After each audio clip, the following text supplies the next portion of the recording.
I think you got more than you bargained for tonight, Novak. How did you feel about it? You looked pretty excited at the end to finally win it.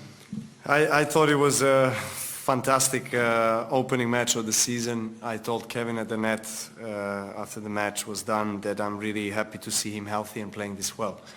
Obviously, we had some great battles. We played him in finals of Wimbledon a couple of years ago, and he's a great guy. I know how hard he works, and absence from the tour obviously didn't really affect his game too much. I mean, he's always going to serve well, and I think he loves playing in the big occasions. He's a top player for so many years. I started off phenomenal. I broke his serve right away. 4-1 I think was break point, and he just managed to play a great game. 4-2 break back. Then I had a couple more break points. I was kind of close on his serve always in the first set, but just he managed to come up with the right shots at the right time. Just hitting very deep in the court, just penetrating the ball, hitting it flat, taking away time from me, and it was just a high intensity match. As you said, I got more than I thought I would get. I mean, of course, I wish that I come out on the court and play as well as I did. I served well. I'm pretty pleased with my game, to be honest. Considering the fact that he was playing at a very high level, I thought it was a fantastic match. What about that moment in the first tiebreaker when there was a couple of calls from the crowd during the rallies, and you sort of yelled? That was it was a Serbian crowd that was a little bit too excited, and listen, look, it was in the heat of the moment, and I'm sorry if I offended anybody, but it was just like it happened a couple of points in a row, and then I really it was 3-2 in the tiebreak. I really didn't need them interfering in the point, and that was it, But I am really thankful for their support. I thought the atmosphere was Davis Cup-like atmosphere, to be honest. I was really pleasantly surprised, and I'm very grateful to all the fans coming out and being patient, staying all the way to the end of the match, especially Serbian guys that really showed a great passion. Novak, it's been pretty clear weather-wise so far here in Brisbane. I was talking to a couple of guys who were in Melbourne yesterday. It said the weather was pretty bad there in terms of the smoke in the air and the conditions, and sort of raising some concerns for them about what it would be like during the Australian Open, and I guess also Sydney, where you might be going if the ATP Cup, if you advance, also has had some issues on and off with the air. I'm just curious if you guys, player council, or just players generally, or you personally, have been monitoring it, and what your thinking should happen or could happen. Or I haven't spoken to Craig Tiley personally, but people from my team have, and they're obviously tracking the situation every single day as it's evolving and hopefully coming down, with the smoke and fires. I think they will, if it continues the same way, and if the quality of air is affected in Melbourne or Sydney, I think Tennis Australia probably will be forced to I think create some rules about it. I don't know. I mean, it's tough for them because schedule in a way has to be respected in terms of play, and Australian Open starts at a certain time, so there's a lot of different things involved. But health concern is a health concern for me and for anybody. So I know in China, for example, we play in conditions that are pretty tough in terms of quality of air. It's I think every single player, male or female, will tell you the same. China is probably the worst in terms of quality of air. But this is something different. So I really never had this kind of experience before. We are not feeling anything here in Brisbane, thankfully. I haven't spoken to any of the players so far in Sydney, so we'll see. I don't know. I hope that it's going to dissipate, and this is something that is very temporary. But if it stays like that, I don't know. Obviously, we have a council meeting in about a week or 10 days, and we'll discuss that for sure, if the conditions stay pretty much the same. Do you think it would ever be feasible to delay a Grand Slam for a day or 2 days because of smoke? I mean, it's fair from you to say that. I mean, I'm also, obviously you have to always take that in a way of to consider it. because of some extreme weather and conditions that you just have to consider it. But I think that's probably the very last option for any. I think they're going to try to do anything, not delay anything in terms of days and when it starts. I mean, and I understand why, but if it comes down to being those conditions affecting the health of players, I think we should definitely consider it. Novak, you watched a good bit of the first match and kind of got into it at times. It's so funny with this mic. I mean, it's just like... yeah, it's cool.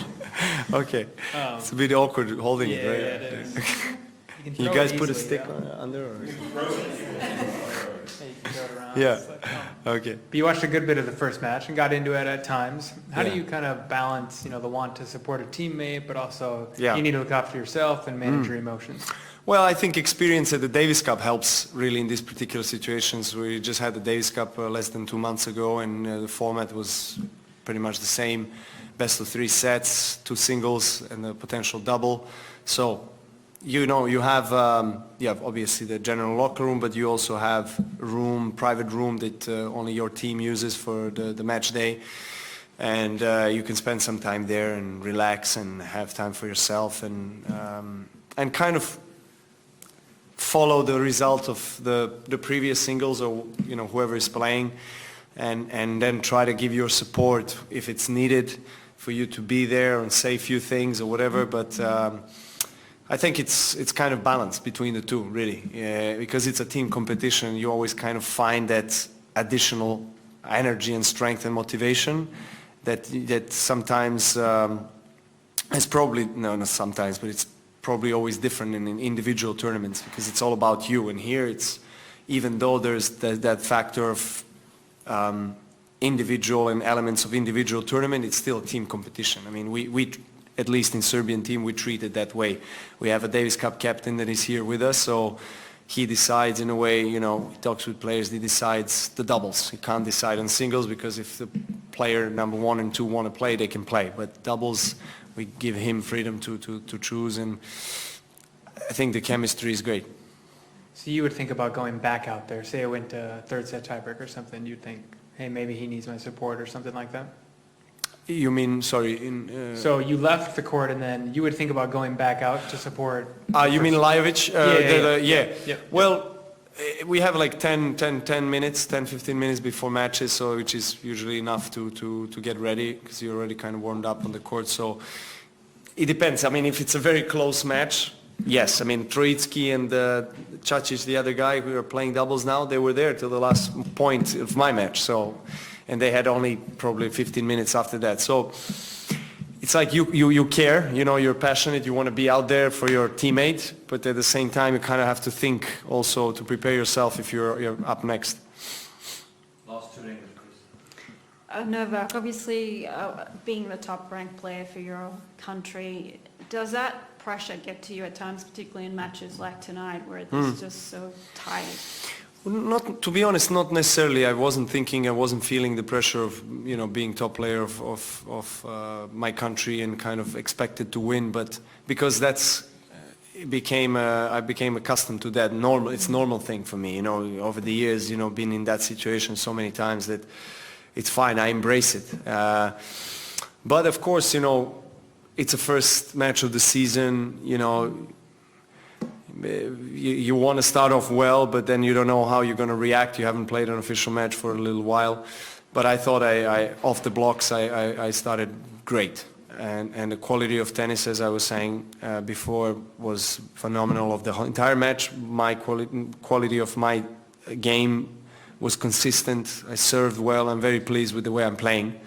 And it's exactly what I was kind of looking for and hoping for. Pleasant. Hey Novak, you mentioned that the crowd and the atmosphere out there, and obviously there's been a lot of talk about the viability of all these team events, and everyone didn't really know what to expect here. Regardless of whether this format is the perfect option or team events, are you a sort of a proponent of the fact that the sport needs to change to attract new fans and continue to sort of become more entertainment based? I agree. I agree. I think innovation is necessary in our sport, and I think tennis is not using its full potential in terms of marketing for sure. But I see that in the leadership of ATP in the last few years, and now with the new guys, that it seems like they're all aware of that, so they're kind of working towards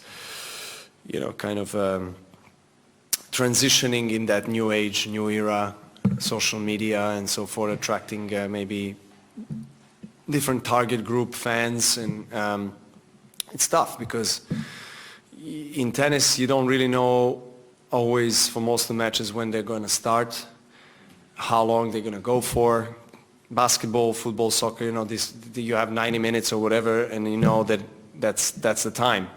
Tennis is a little bit different. So, they've been experimenting with playing a set up to 4 and best of 5 sets. Nole, trying to shorten down the matches.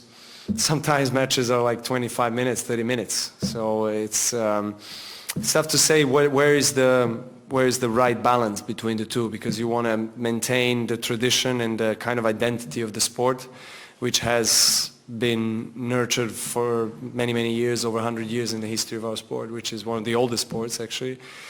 And we have tons of opportunity throughout the season. We have the longest season of all sports, 11 months. So I think traditionally in some places like Australia, tennis does well. Tennis does really well in Australia. That's from my point of view.